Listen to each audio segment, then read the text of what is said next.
Judicial corruption undermines the fabric of society. If the police routinely take bribes and court officials are for sale to the highest bidder, then real justice is put beyond the reach of ordinary people, and no one can trust the law. But as this Africa Investigates expose makes clear, that's exactly what's happening in Uganda.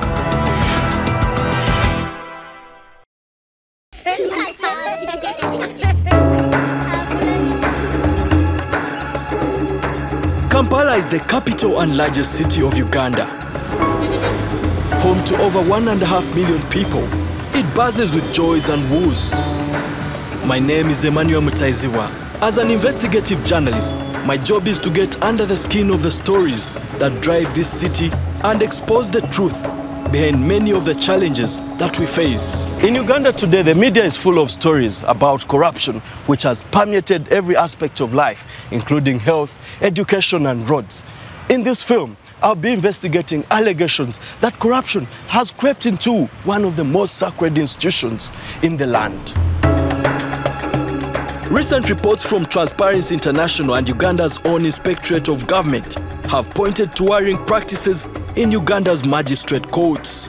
Sadly, they now join a long list of public institutions perceived to be corrupt.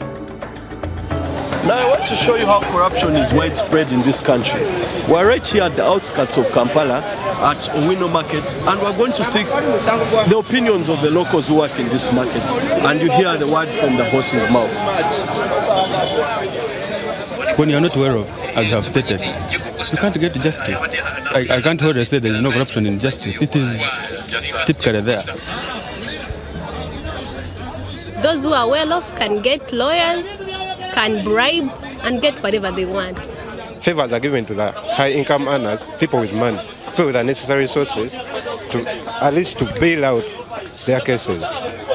That's the stand of the judiciary case in Uganda. People seem resigned to corruption as a part of everyday life. The only way we will ever eradicate this ill is if the perpetrators are caught in the act, named and shamed.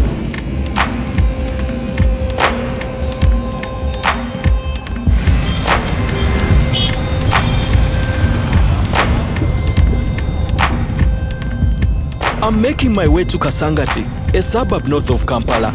I'm going to meet two men who may be able to help me expose graft. I first heard about these two gentlemen, Mr. Katimbo and Luyombia, about 6 months ago because of their activism in seeing that corruption is exposed in courts of laws. This is Matthias Katimbo and Pastor Daniel Luyombia. We meet at the new church that they are building. There have been compelling complaints against the judiciary, which they are taking to the authorities. I want to know what prompted them to become anti-corruption activists. One time I was shot and I saw the corruption in that court, which prompted me to, to dig out that seed of corruption at Kasangati court. How did you manage to gather these complaints? We are lucky at one moment to be victims. We learned the hard way. Then we realized, if this can happen to us, what about those who are less informed? Then we chose to scout and spy on these magicians, see if it's happening to others. And realized it was a day-to-day activity. The lives of a whole community are affected by this court. I want to find out how this corruption works and just how widespread this practice is. The next day, I'm back in Kasangati to meet more complainants. So early this morning, we set out to go and talk to these people and get that very personal story from them. We've been told that a number of them have been asked to pay for bribes, which amounts to paying for justice. Each paid 2 million. 2 million, yes. When did they take the money? It was March. All these people have been involved in criminal proceedings. Court clerks insisted they must pay a cash sum or face jail until their hearings. This is a fraudulent use of bail money, as payment is only necessary if the accused absconds from the hearing. How frequent does this happen? Does it? Yes. Almost every day. Even as I speak now, if I go today, I can put in another case. where money is changing hands. They are habitual offenders. Early this morning, we arrived here at Kasangati through our sources, Mr. Dan Luyobia and Matthias Katimbo. They managed to gather a number of litigants who revealed it all pointed to one thing: Kasangati Court.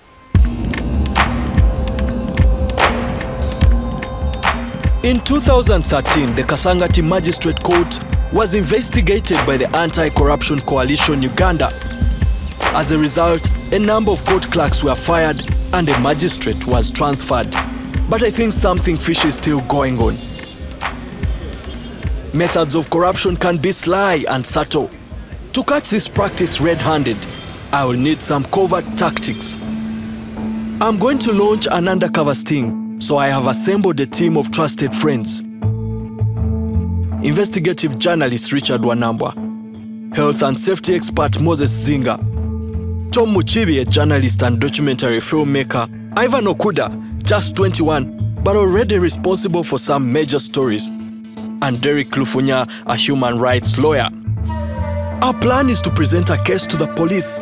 One of us will pose as a complainant, claiming he's been sold a plot of land that in fact doesn't exist. We want to pretend like we bought a piece of land, and after the purchaser buying the land from the vendor disappears. And the only person we can trace is a broker. We want to make it look as if the agreement was between the vendor and the purchaser, and the broker was a witness. But at the point where money exchanged hands, it's the broker that received what? The money. Richard will play the buyer. So I can actually go report this case to Kasangati tomorrow. With a secret, but when you're going to do that, we want you to go, because for purposes of showing evidence, with a secret camera. The broker is the important role now. Moses says he will be the broker, and he lives in that place. I have to talk to my dad and tell him it is a play, because if anything happens, he will not get worried. A lot has to fall into place for our scheme to work, and I'm responsible for a plan that could land one of my team in jail. Richard and I travel to the Kasangati police station. He'll kick off the sting by reporting our fake land dispute.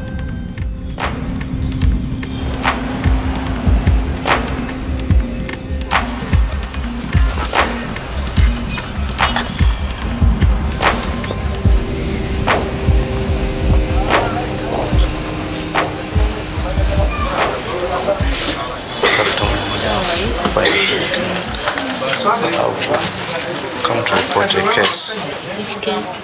It involves land transaction. We've already worried that the police will smell a rat, but it becomes apparent they are more interested in something else. Finding Nyamba, we trace this man. How much? How much? Seasoned in the how much?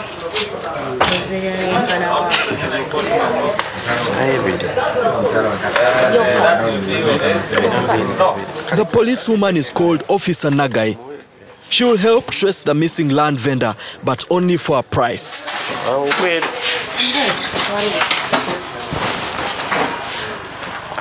Cutting, was it? I've done 60. Actually 70.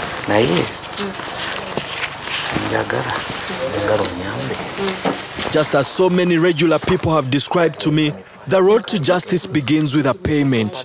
Okay, since I have your number, Look at this. She picks the money and folds it quickly. Yes. I review the footage with Moses. As we're claiming that the vendor is in hiding, it will be Moses' turn to go undercover next. He plays the part of the land broker. Are you quite nervous about this whole ordeal? Yeah, there is some quite of nervousness. You can't completely rule it out because you know our system. Any small flaw could lead you to spending 5 days in prison.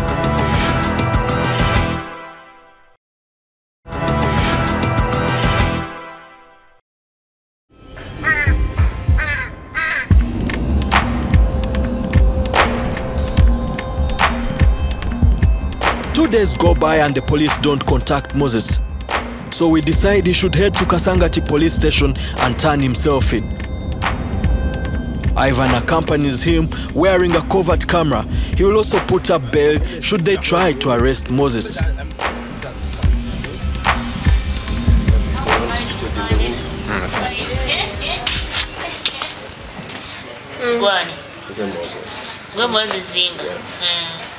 Where is it? So I've decided to come just to show that. You are so loyal. No, I'm innocent. Moses gives his side of the story. An officer suggests he should be detained, but luckily Ivan is there to pay the bail. Nearly took me to a cell. To a cell. Things are getting hot, eh? I was just like this. The next step is for the police to bring the case to court. We now must let the mechanism of the law take its turn, but again, it will probably need some greasing. The following day, Richard is summoned to the police station. The land dispute is now classed as fraud, a criminal offense. Richard meets a CIID officer. His name is Geoffrey Kotek. Kotek will take Richard to meet the state attorney, a public officer who will act as the prosecutor in his case. How much do you want to give this They buy it from you. They had decided 200. 200. They called me. I was with one customer. We can go there. Okay. The man was standing there, following the ready. Now I buy the envelope. Remove the short one, seated on top. Remove the smaller one, then you stood up. Okay, let me buy the envelope and come back. As a public officer, the state attorney shouldn't require any cash payment. But after buying the envelope, Richard goes to his car. Detective Kotek and the officer Nagai are his passengers. For balance is 100. Okay. Yeah. 2, 3, 4. So Nagai also take 50. Richard gives 100,000 shillings to Kotek, a second sum of 50,000 shillings to Officer Nagai, and places 200,000 shillings, that's about $80 in the envelope. I give you. Okay. Richard hands the envelope to Detective Kotek. They all travel together to the Kasangati court.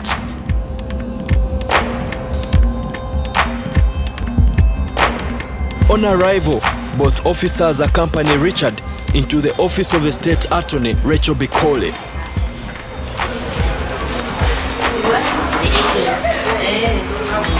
Good morning, madam. This gentleman is called Richard. As a publicly funded lawyer, it's the state attorney's job to represent plaintiffs. Kotek explains the case to her, but suddenly asks Richard to wait outside. I think that's okay. Okay. From outside the door, Richard points his secret camera into the office. He captures at the exact moment when the CID officer hands the state attorney an envelope. To us, it looks identical to the envelope that Richard earlier filled with money. But of course, we can't verify that without blowing our cover. So we're dependent on video evidence and the word of all persons involved. We contacted the state attorney, Rachel Bikole. She told us she has never demanded money to sanction a case file, and the envelope that Kotek handed her that day contained a letter detailing another case.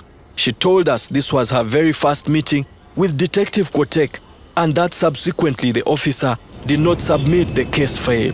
She added that it's a common occurrence that persons interested in unlawfully taking money from litigants claim the resident state attorney has demanded for the same. We also contacted Detective Kotek for his side of the story. So far, we've had no response from him.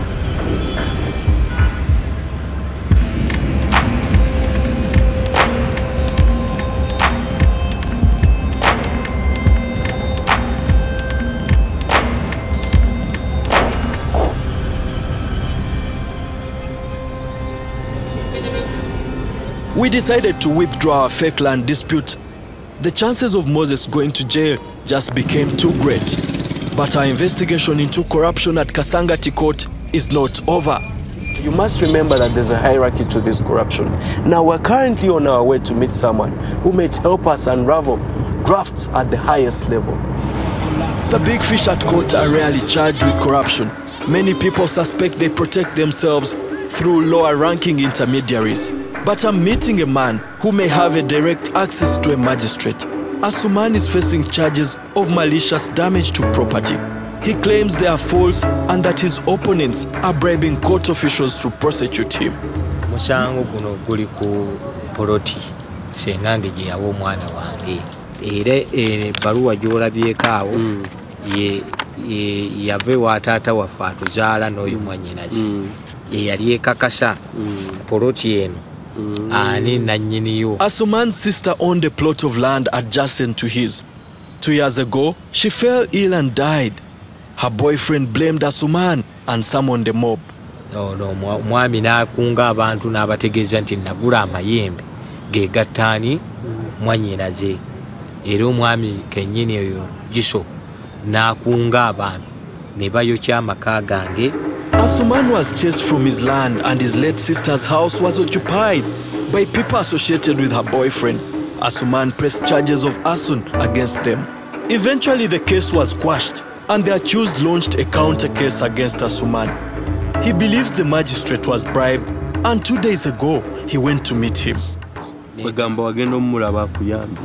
mulaba nyambi abeerenga anteerayo akabega ku nankani ku musango kale ntula nanga kiruwa kyoleese. These are very serious allegations that I need to verify. At the moment, all I have is Asuman's word against that of a very powerful man.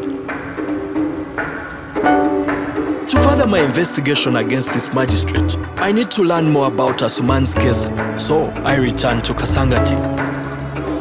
This is the land in dispute. The house belonged to Asuman's late sister. The rubble is all that's left of his home. Enzimba wano ekibanja kinene akirimu ekazi nga 5. Ezaali endabirwamu, ezaali mu madinisa n'enzigi. Asuman and his family now live a few miles away in 2 small rooms. Bintu bikyanemye okozaawo byonna baabyokya. Anje kalimu kintu kya nusu mutwalo. Mange entebe zaali ntebe za bbeeyi, sayidi obulyo obuliri biki byonna ebyalimu byayonooneka tetuna kye twataasa wadde. Kali embeera yo gye ndimu yo si nnungi kuba kati n'abaana abo abakulu abasoma nabajjayo eno olw'okuba nti sikyasobola kubaweerera mu kibuga muno. To get his life back, Asuman feels he has no choice but to pay for justice.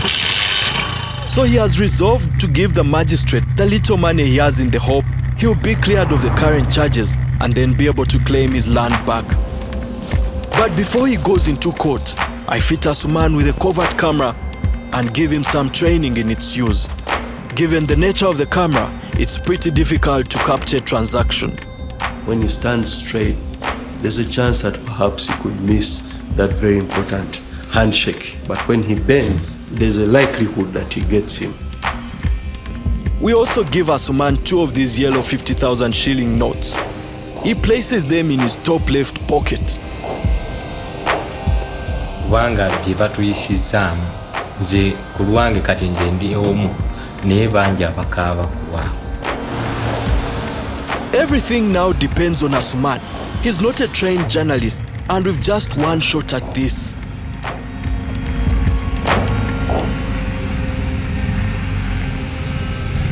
Asuman told me that the magistrate asked him to come into court today to bring a document detailing his complaint against the men on his land and to bring the bribe money. This is His Worship Richard Okoth. He is a grade 2 magistrate.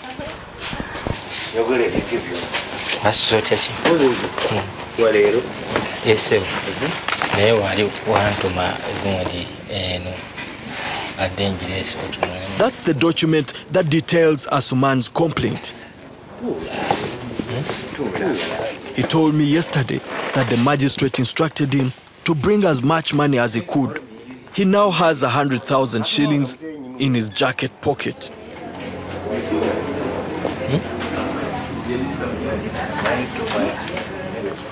Asuman now hands over 2 folded 50,000 shilling notes.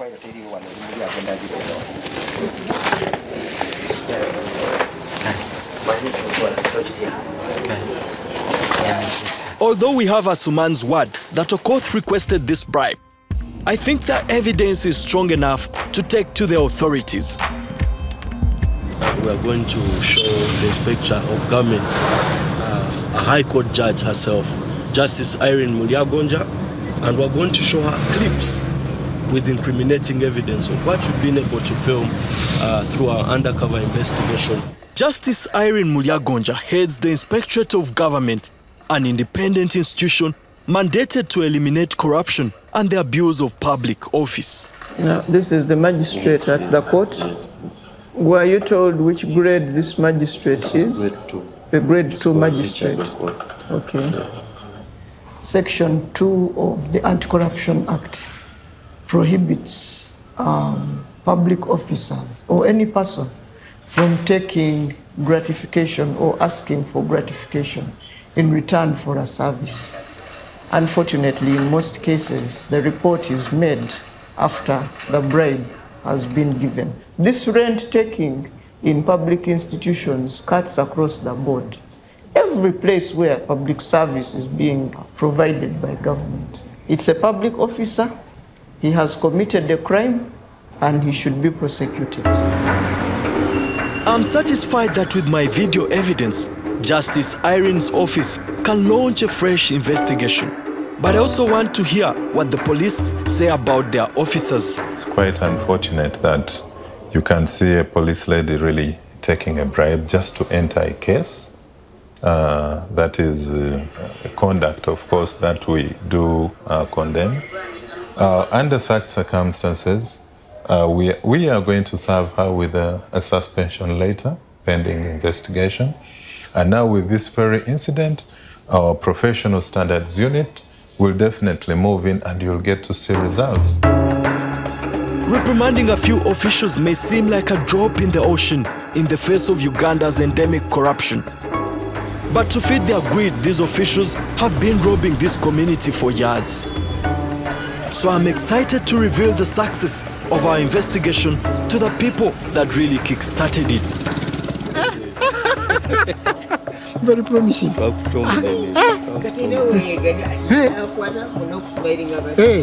that's what I told you.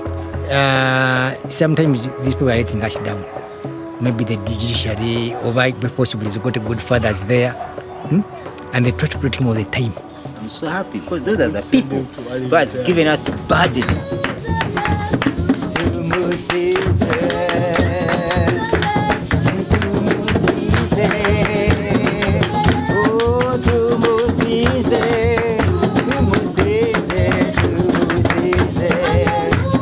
In response to our allegations, Magistrate Okoth admitted to receiving a sum of cash, but he insists the money came from the clerk and was passed to him through Asuman.